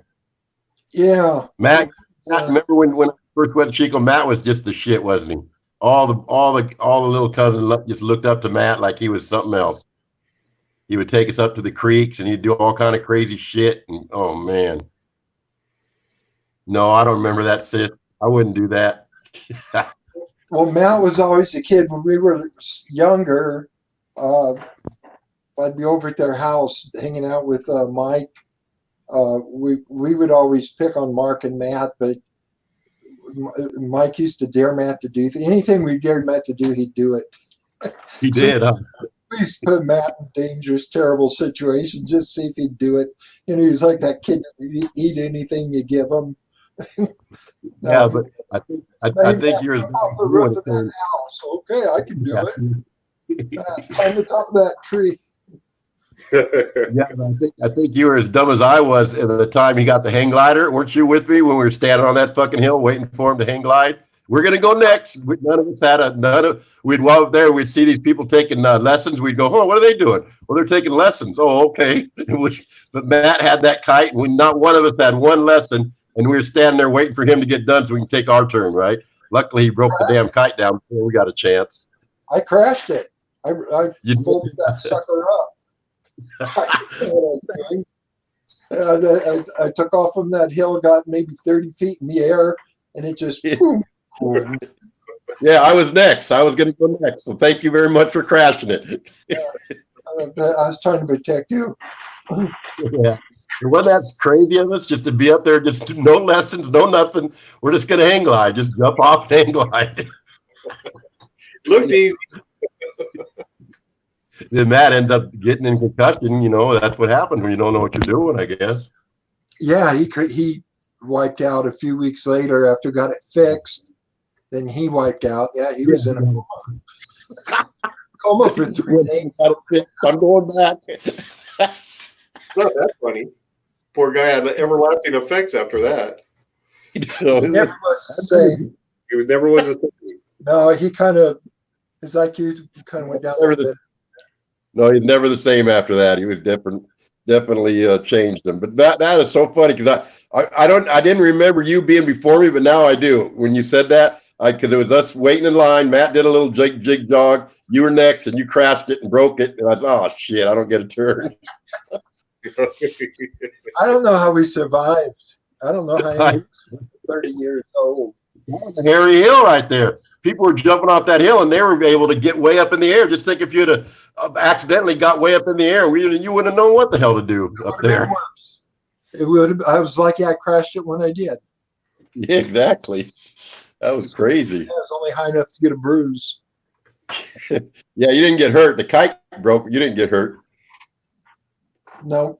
I don't remember doing that. I do remember your house on Lindo with James. And I remember that summer he had a tent in the back, and I think Max Barker was there. I remember that was when the big earthquake, that was the biggest earthquake I've ever felt. Your tree in front was shaking. You lived by Lindo Channel. That's when Mark wrote the Lindo Channel song. Remember that house, Joe? It was like a Adobe little house Sis and Dean lived in. It was Sis and Dale's house. Yeah. Yeah, Sis and Dale. Right across the street from the channel. Yeah, yeah. And Mark wrote that song. Yeah. That was a fun house. Now I'm going to call it a day. I remember that. Yeah. You used to play that song. You still play it? I haven't played guitar in a long time, but I did know that whole song. I did on a family reunion. I remember Bad Joe. I played Bad Joe, and Mark really was impressed with it. I was surprised. It's like, you need to get up there and play it just like you did just now, because I never really think I'm that good at it. You know what I mean? I just play for fun.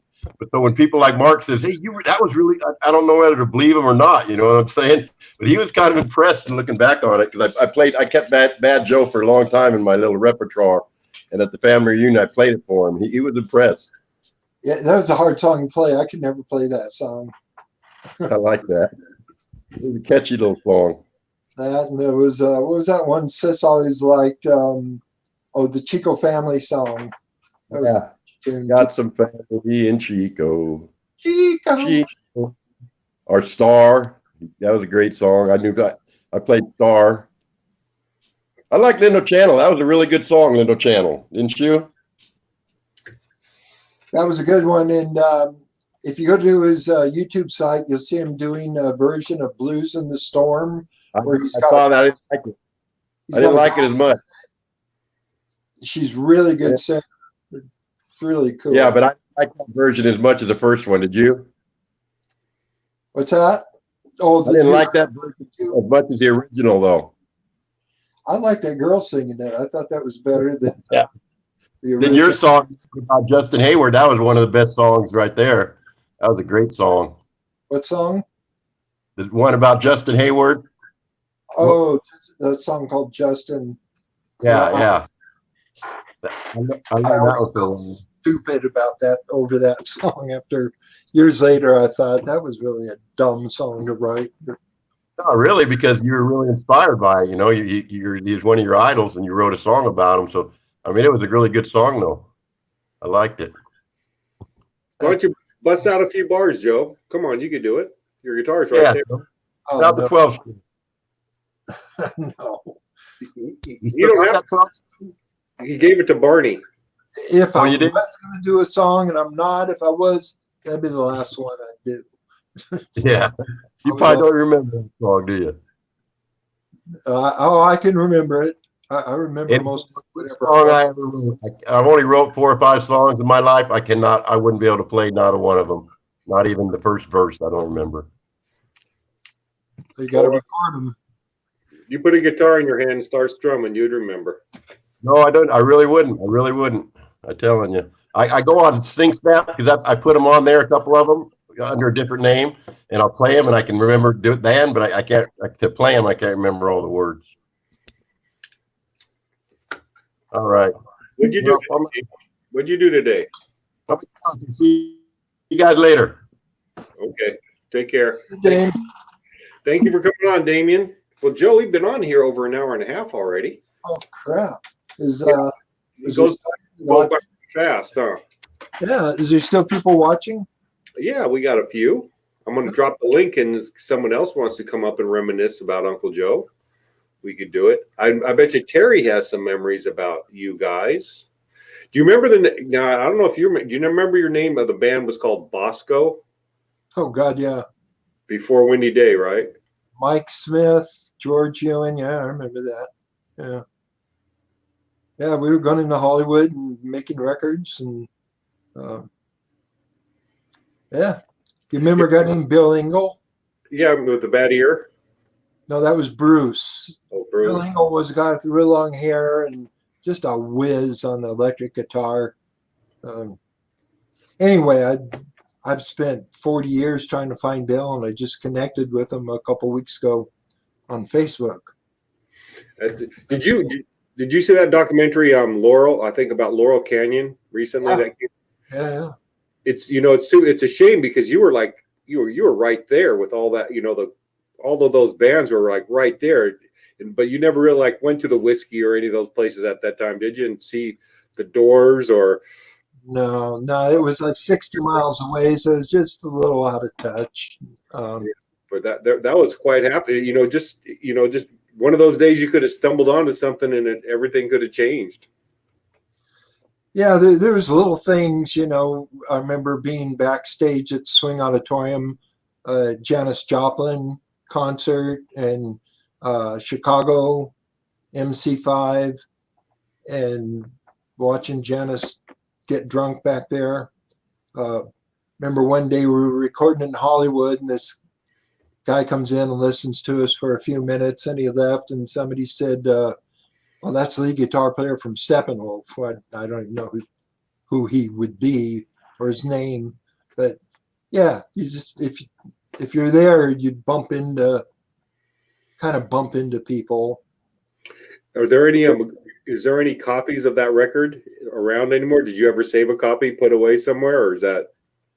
No, Lynn Brown sent me a file of what was that? Two songs I did with Lynn Brown and Windy Day, Morning Tears. Yeah. Yeah. And Word Called Love. I got them on a file somewhere. Oh, okay. We'll have to, that was, were you 18, 19, 20 years old back then? 19, 20. Yeah. Yeah. What better thing to be late 60s, long hair, and being in a rock and roll band? That was like, that's all you needed, right? It was a ticket. Ticket to life. Yeah. I think that's the enviable. A lot of people have that dream to this day, I think. Yeah. Yeah, it was pretty awesome. And then when I met Lori, it just kind of changed my whole world. And then that whole thing was over.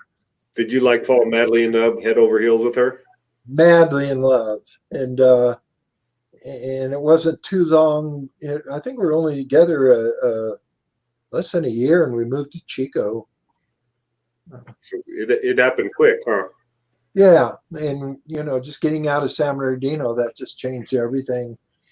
No, that was like such a big change. And let's get your take on the order of operations to go to Chico. How did, because I hear different stories about who went up there first or second or.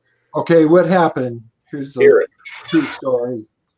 So somewhere back in the 60s, Danny's ex-wife Carol had gotten married and moved to Paradise. So we always heard of Paradise. We didn't know what that was. So January 20th of 1972, Danny says he's going to go up to Paradise to see his kids. Do we want to go? Me and Kenny. So we decided we'd go. So three of us drove up to Paradise. And I remember I saw Paradise before I ever saw Chico, because we went up through Orville and into Paradise. And I remember thinking how beautiful it was there. And Orville, I thought was beautiful. I'd never seen buttes before. So that was in January. Yeah, we spent the night in Paradise. And the next morning, Danny says, I'm going to take the kids skating down in Chico. I said, what's Chico? He says, well, it's a college town. You and Kenny ought to come. There'll be a lot of girls running around. So I remember going down to Chico. Me and Kenny went down to Chico. He took his kids over to the roller rink on 7th Avenue. and Kenny and I just kind of walked around. It was a rainy day. It was pretty cool. And then afterwards, we drove around the park, and I remember it was somewhere driving next to the creek in the park. I'd never seen anything like that. A creek you could swim in that wasn't toxic, a park like this. And I remember thinking, I'm moving here. This is where I'm going to live, because that's kind of wrapping it up with San Bernardino. Anyway, we went home and I told Lori about it. I said, we're moving to San Bernardino, we're moving to Chico. So that was late January. And Lori got on board. We sold everything we had, and we had $550.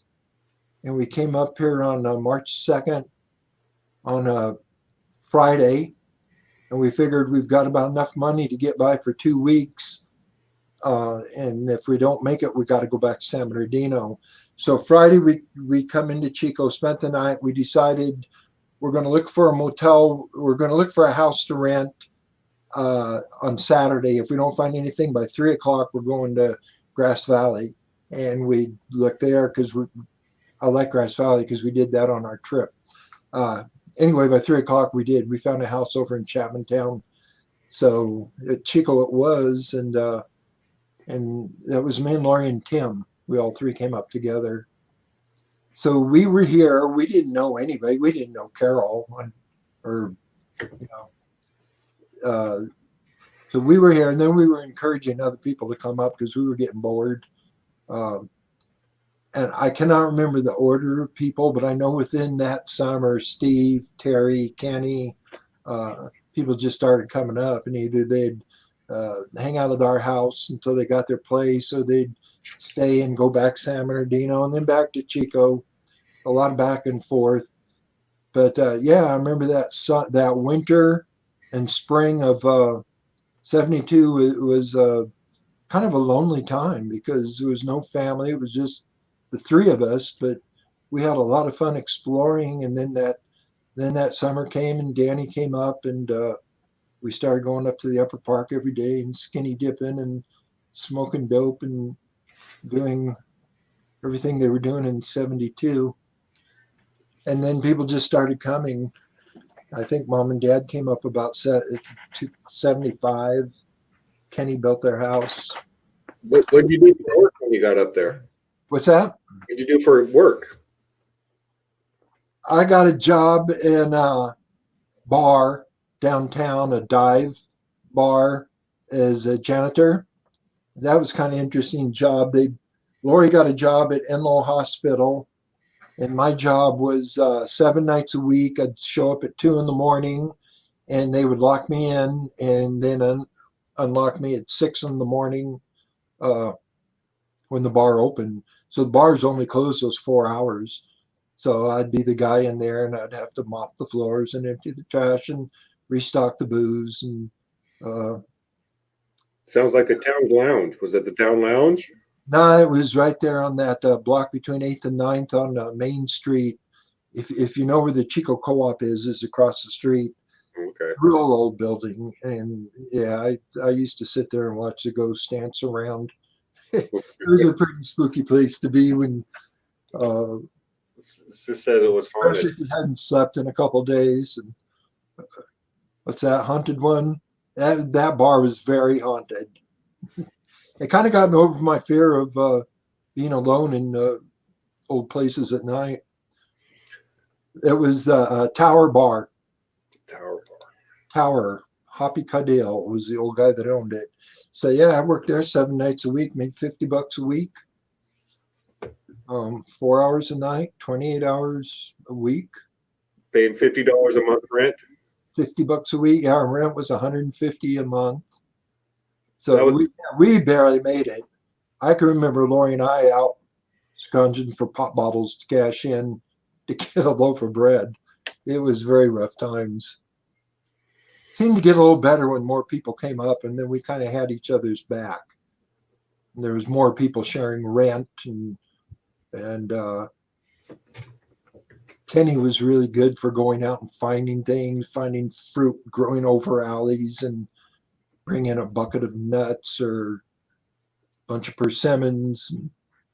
Yeah, we all became scroungers. It was a sleepy town back then, a lot different than it is today. Yeah, it's probably less than half of what it is now. Yeah, yeah, those are good times. I don't think I went up there till about 75. We got another one here. Remember the gold mine we hit painting that dentist office? Oh yeah, What he's talking remember about? quite well. The gold mine. Yeah, Yeah, I think I remember that one. yeah. I don't know if we should be talking of such things, but yeah, we hit a gold mine down there. I knew how to sniff that stuff out. What I wonder what it was doing in the dentist office though. That's what's a little unusual. He was a doctor. It wasn't a dentist. Oh yeah. Yeah, I painted his house years later. He was a general practitioner, and he had his little office down there in Durham. Yeah, Here we got another one for you. You remember this one?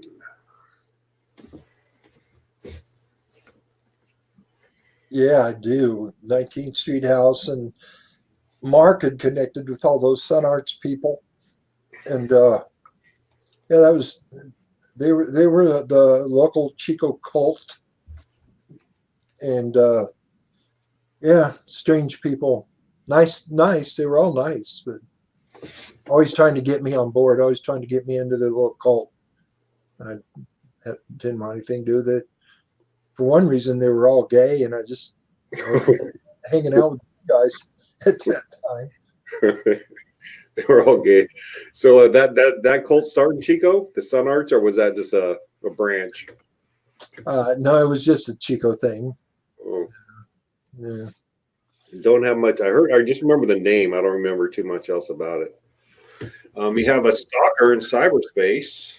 Catherine Watson, that's my Uncle Joe. Tell him I've been looking for. It's always a trick to read Catherine in cyberspace. That was Sis's first Chico house, I guess, on 19th Street. Yeah, I have a memory. I don't know if Donnie's watching, but I have a memory. Donnie was a toddler and Becky was a newborn baby. And we were in the living room and Becky was laying out on the blanket on the floor and everybody was talking. And I looked up and Donnie had picked up a baseball bat, had it above her head like this, right over Becky's face. And I jumped across the room and grabbed the bat. And Donnie was like 1.5 years, 2 years old. She didn't know what she was doing, but for some reason, she got it. She got in her head she's going to smash the baby. How life could change in a wink of an eye, huh? What's that? How life could change in a wink of an eye, like Oh, God, that's why I believe in guardian angels, because there's just been I've seen too many close calls in my life, me and other people. Howard and I, yeah, Terry lived in that house years later. That was kind of strange. No, I think there were a number of houses that we all kind of lived on. I remember one where the shower was outside. That was one of the early houses. I think it's 7th Street, but I'm not sure. I thought it was 19th or 18th, but No, it was 7th Street. That was the second house Lori and I lived. That's where Becky was born. Yeah, they had those showers out in the middle of the courtyard that everybody used. How about when Barney? That was one of my favorite Barney stories. He was about 3 years old, and he broke an egg in the kitchen. I didn't see him do it, but I knew he did it. And I'd go in there and I'd clean it up, and I came up to him. I said, "Barney, did you break that egg?" He said, "No, I didn't do it." I said, "Barney, you sure?" "No, I didn't do it." I got down on my knees, got right up to his face. I said, "Barney, you look me in the eye and tell me you didn't break that egg." Well, he thought I said you licked me in the eye. So he licks me right up my face and over my eye. I didn't break that egg. As serious as he could. "No, I didn't." Yeah, that licked me in the eye. So that was popular one for a long time. Was that the Madame Ruby house? No, that was on Sacramento Avenue, Okay. West East Sac. I remember Barney wrote one of his first songs about me. It was called "Patrick Doesn't Have a Motorcycle Anymore." Oh yeah. I don't know if he remembers that, but yeah. He used to strum the guitar. And do you remember his Michael Jackson stage? No, I know Barney used to like to get on my microphone and just make songs up. He used to wear that one stage where he wore one glove. I don't think it lasted long, but he wore one glove like Michael Jackson. Oh, That was his style statement. oh yeah. Yeah, I remember when he was into break dancing back in the 80s. I remember that. Sis said that you, Joe, have a good memory. Mhm. Yeah, but we all forget more than we remember. No, sometimes I'm sure everybody remembers things I've long forgotten about.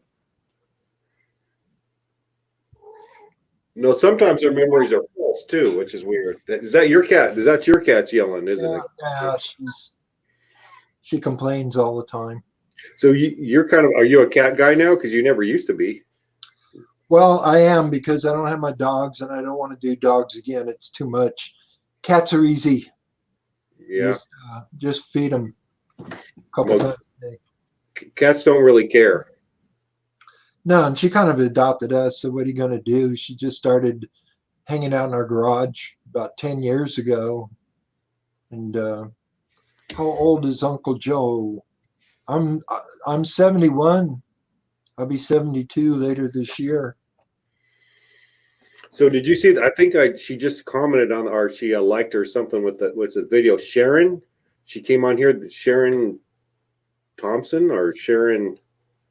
There's Sharon Thompson and Sharon Williams. Sharon Williams Hughes. Is Sharon on there? She liked the video, or liked the show. Oh, Was she the one who came on the other night for the blonde lady? I didn't see it. Yeah, I think she came on. Yes, Sharon Williams Hughes is here. Sharon, I've known longer than anybody else that I know that I'm not related to, because she goes back to Muscoy. She lived right across the street. Her and Sis were best friends, so Sharon got to know Jennifer and Susie and all the girls real well. No, it's interesting. They're still in touch. Yeah, Here's one for you. don't look a day over 60. Yes, that is. Oh, I'm watching. You look good, Joe. Hey, Sharon, come on up.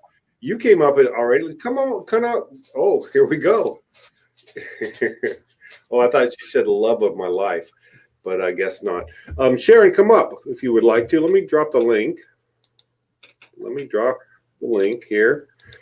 Yeah, she came on the other night, I'm pretty sure, and I had no idea she would, but I think she made a comment. Yeah, you sure grew up. yeah, I guess I did. Yeah, she knew you as a toddler. That's right. Where I was born. That's a tricky one. I remember you before you were born. Yeah, I don't have any memories of Sharon, but that was Sis's friend. Yeah, What about Terry? we all kind of hung out. I got a big crush on Sharon years later, but back then we just used to hit each other. Oh no, worked in the garden all day. Yes. Here we go. Well, how about that? What about Terry? What kind of memories you have of Terry? She, like you said, you don't remember her in Cherry Valley because it was a 4-bedroom house, and yeah, she must have stayed with Sis. I remember Terry before Cherry Valley and after Cherry Valley, but I can't remember. Maybe because I was so involved in high school and all that stuff that goes on. I wasn't, when you're 16, you're not paying any attention to 11-year-olds. I remember when Terry was a baby, Mom bringing her over to my kindergarten class. I was in kindergarten, and I remember everybody sitting in a circle, and my mom brought Terry in, and we all passed the baby around the whole circle. I remember that. Terry's here. She said she was lost in the background. Yeah, probably when you're, at the end of the line in a big family, you're probably I'm sure it's different than the front of the line. That's for sure. But yeah, you hung out with Terry in Suzanne Lane a little bit, or had shared some. Well, yeah, Terry had some real cute girlfriends when she was around 15, and I wasn't that much older than them. I mean, nowadays you go to jail for a lot of this stuff that happened back then, but yeah, back then, yeah, I like to hang out with Terry's girlfriend. When she turned 15, all of a sudden she wasn't too young. She was yeah, she was a little closer in age, so to speak. Well, but in the 60s, it was there was a different set of rules around stuff. Yeah, good deal. Well, shoot, we've gone just about 2 hours, Joe. We got about 4 minutes for 2 hours, which is I usually like to. I don't like to keep. I get a lot of don't do the show so long kind of deal. But I didn't mean to soak everything up. I'm glad you did. I'm glad you. This one time, and then in the future, I'll. No. I want you to come on. I had friends because my brother was in a band. Terry. Oh yeah. I don't know, but I have some good memories of some of her friends. When will you be on again, Joe? Tomorrow, probably. Yeah, I pop in every day. I just hadn't had a camera working before today. So I expect I'll be here off and on every day, like everybody else. That's all cool. I'm gonna get you another puzzle to stump you with, because you're gonna have to prove to me that you know that trick, because I just don't believe you. Yeah, I was surprised we didn't get any reaction on that. I don't know if it's hard to, you know what? In all fairness, attention. We could try it again. See if anybody is paying attention here. I think Damien caught that one, but Sharon Williams. Oh, Sharon, you might want to hang out and watch me guess a number between 1 and 100. Patrick barely got me last time, but I think this time I'm going to be able to nail it. You want to try that again? Try it one more time, but write it down. Tell me when you're ready, because I think I can do it. Okay, let me see here. Let's see. Let me get a pen. You write down the number here. So what are the rules again? But I get 3 tries, and you're going to write the number down. So if I get it, you're going to turn around and show me. Okay, 3 tries. I should take 4. I often get it on the 4th try. You ready? Okay, hold on. Okay, hold on. Hold your pad up so I know you're not cheating. Pick a number. All right. It's harder when I can't see your eyes, but I'm gonna go with 14. Wrong again. Not 14. Wrong again. Not 14. Yep. Let's try again. All right. I got 3 tries. I'm gonna say. Let's go to the other end. I'm gonna say 91. 91. Told you this is all bullshit. You missed it again. No, not 91. All right, give me one more shot at this. Not 14. It's higher than 14. It's lower than 91. I'm getting 24, 24, 25, 24. Now I'm going to go with 25. Okay, this is 24. I'm going with 25. Okay, this is your third and last guess. Yeah, 25. 25, I got it. Nope, it's not 25. Not 25. Shit, what is it? I chose 24. 24. See, I can't never get these right. I'm gonna quit doing that. I'm gonna quit doing that trick because I get it wrong every time. I know that psychic shit's all bullshit. By the way. Well, I think if I set it up to do it in 4 guesses, I would have I could do it, but that's all bullshit. It is. So, did you by any chance watch the political show last night? I did a little bit, and it got a little frustrating watching that kind of thing because if I can't be a part of it, I type in stuff left and right, and nobody's reading it, and there's things you want to butt in and say, and you can't, and so I just kind of left you guys to your own demise. I've had some feedback that I probably shouldn't do those anymore, but I don't know. I think there's an outlet for it, and I think I think you should, and I think we're all quite capable of doing it with respect. I think so too. And as long as that happens, I know that when you talk politics or religion or other things, it's an emotional issue, and but I think there's a place for it, and if we can pull it off, that's pretty good. So I'm counting on you the next time we do it. That I probably have 300 friends on Facebook, quote friends and quotes. Maybe 6 people post politics. So it's Really? it's a minority of people who even are willing to, I don't know if it's stupidity or braveness to put their views out, but you're one of them for sure. Well, I think we all feel like we don't understand why everybody else isn't interested in the things we're interested in. Like I don't understand why politics isn't real high on everybody's list, or spirituality, or food, diet, the environment. To me, these are the big issues, but that's just me. I don't know why everybody's not a musician. Well, I can tell you. No, I think politics are probably a lot more. They're surrounding us now, for sure. Back in the 60s and 70s, I don't remember political discussions, rarely, if ever. I remember Grandpa talking about how he hated bureaucrats. That's all about I remember about any kind of political discussions. But he was a diehard conservative, regardless of how he voted.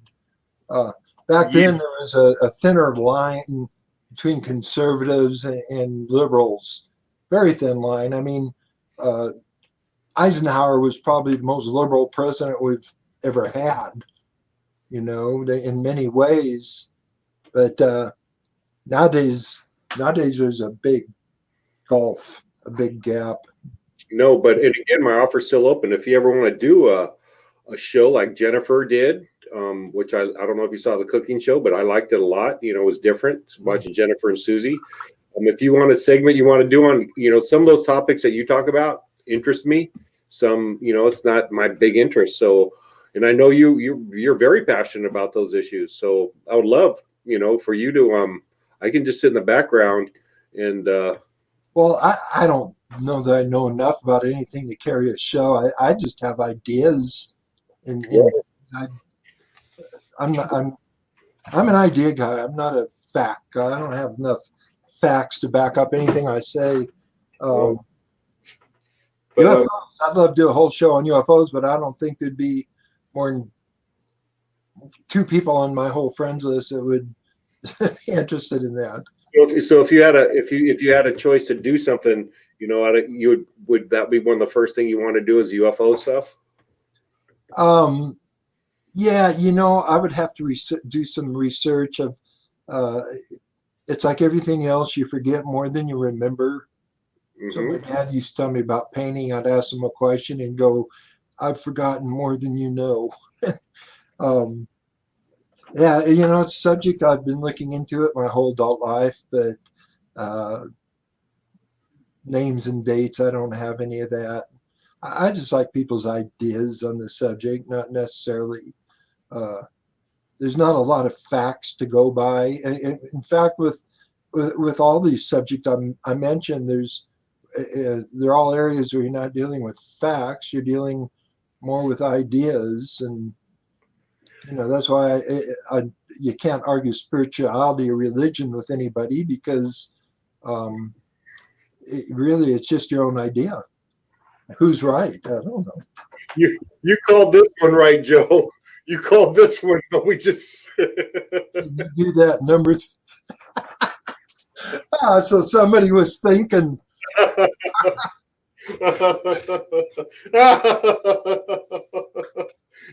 He's asking us please to do that number thing again.